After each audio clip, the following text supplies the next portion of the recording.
Assalamualaikum warahmatullahi wabarakatuh. Nama saya Arif Rahman dari kelas alih jenjang. Asosiasi dalam hal ini adalah asosiasi dalam hal neuroscience adalah sebuah proses penerimaan dan pengolahan data yang diterima oleh otak, kemudian disalurkan ke berbagai macam area otak yang tugasnya beragam. Jadi asosiasi adalah suatu proses penerimaan dan pengumpulan data, kemudian pengolahan data yang dilakukan oleh sistem saraf. Kemudian, bagaimana terciptanya sebuah persepsi yang diterima melalui input visual, auditory, maupun pengecapan.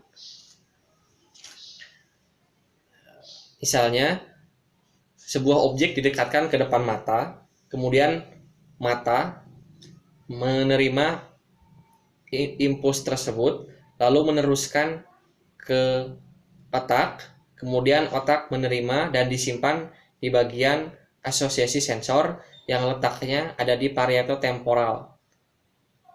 Kemudian sensor yang disimpan di sini, kemudian diolah, lalu disebarkan misalnya ke area kognitif dan juga memori. Kemudian fungsi kognitif dan memori ini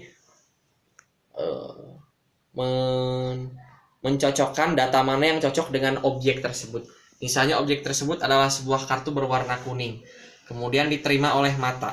Mata kemudian meneruskan impuls ke otak, disimpan di bagian asosiasi sensor. Bagian asosiasi sensor meneruskan ke bagian memori dan juga kognitif.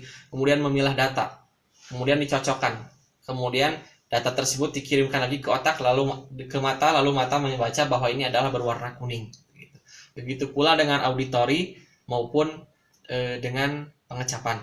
Misalnya sebuah impuls atau sensory input auditory datang berupa pemanggilan nama, kemudian telinga menangkap, lalu telinga impulsnya masuk ke otak, jalur aferen naik ke otak, disimpan di asosiasi sensor yang letaknya ada di tadi parieto temporal.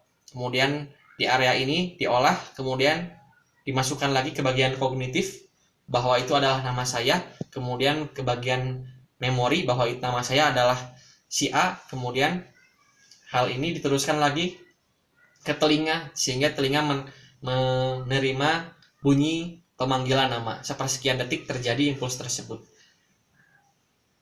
Kemudian respon daripada orang tersebut, pengambilan keputusan misalnya menoleh ataupun balik memanggil dan sebagainya, seperti itu. Begitu pula dengan indera pengecapan, sebuah sensor rasa masuk ke lidah, kemudian lidah meneruskan lagi ke otak, kemudian otak disalurkan lagi ke kognitif, ke memori dan sebagainya, berkaitan juga dengan emosi. Lalu impuls tersebut dikembalikan lagi ke lidah, kemudian lidah kemudian muncullah persepsi sebuah rasa manis, pahit, asin, dan sebagainya.